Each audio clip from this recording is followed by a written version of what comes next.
Okay, we got another ship here. Nice 4 engines on there, which is nice. You got the oval-shaped saucer section on this one, kind of like the Sovereign class. And then there's like more stuff kind of built in the back here, kind of like a delta shape on a oval shape, which is interesting. The engines are nice. This is kind of cool. I kind of like the way this looks. And then, of course, classic bridge on top. Even though it's extremely silly to do that with real combat vehicles, it's the classic Star Trek.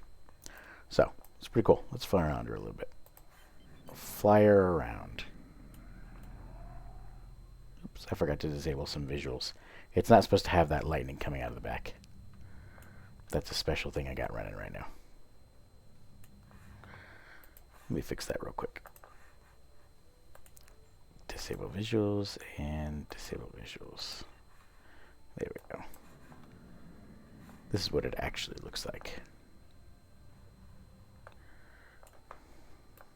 A little bit cleaner. Ooh, that's nice. See how the light shines across it?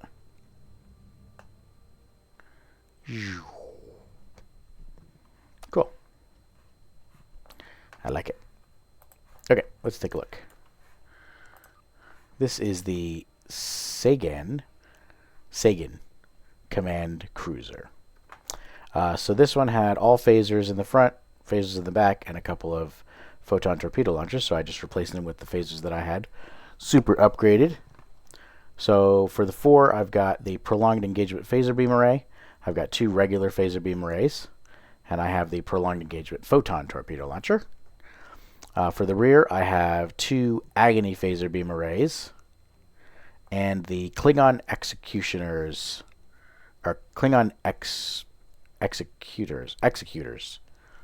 Jeez. Klingon executors photon torpedo launcher.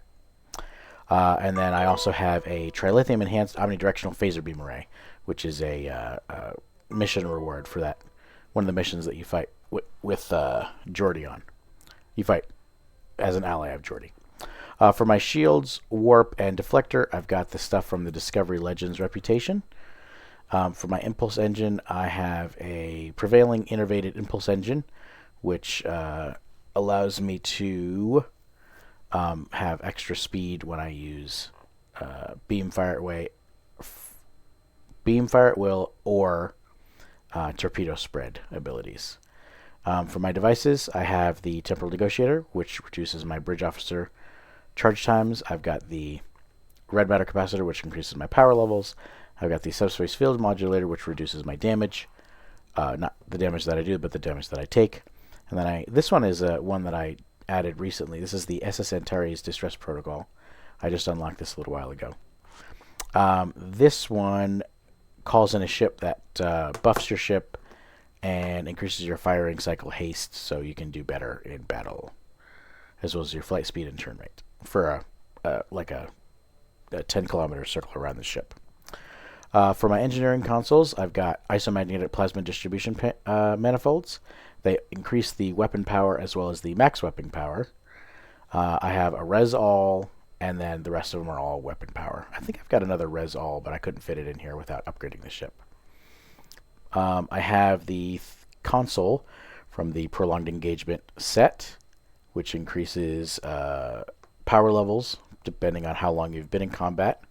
I've got the temporal disorder console, which allows me to have reinforcements of clones of my ship from the multiverse. Then I've got the subspace fracturing tunnel field, which allows me to transport over to the enemy ships and hold them in place and gives me extra temporary hit points. It also reduces the recharge times of universal consoles, which is fantastic. My 3 tactical consoles are PAX, directed energy distribution manifolds, which increase my hull capacity and beam weapon damage. So, I haven't really done these ones lately. This one has a Starship Mastery unlock called Reverberant Shielding. Activating any rank feedback pulse grants the effects of reverse shield polarity at the same rank. Oh, wow. That's awesome.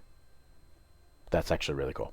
Activating an anti-rank of reverse shield polarity grants the effect of feedback pulse. Oh my gosh, that is a really cool effect.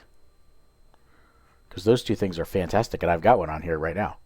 I won't be able to use it because I don't have it unlocked, but feedback pulse and shield polarity, which is this one right here, having those work at the same time, that's actually a pretty cool effect.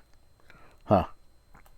I'd like to test that, but it takes too long to upgrade all the shit, or to upgrade all the Starship Mastery. So, anyway, let's see if the board can stand against me. They usually can't, because I play on the easiest level. Hee hee.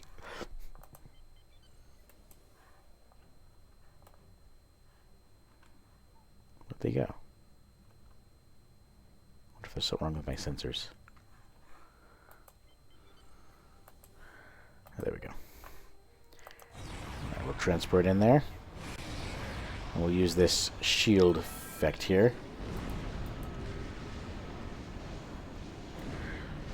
Now, that is really cool looking.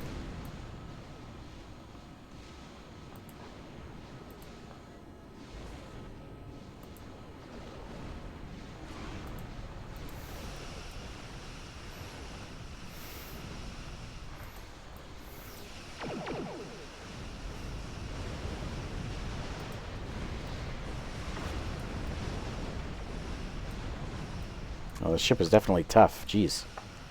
Standing up to these guys with no trouble.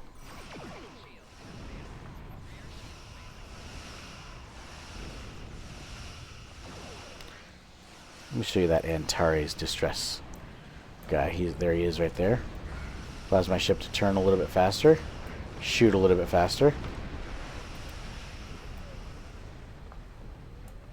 That was nice. Try that again.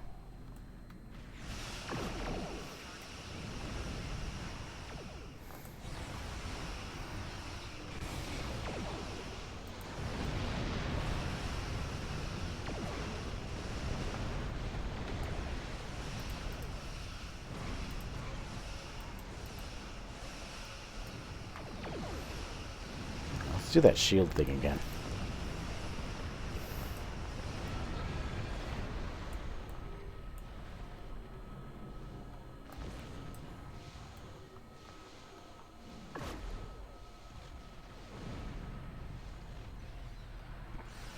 Nice. Seems like it would probably do better with more of a crew to help us out. Alright, one more time.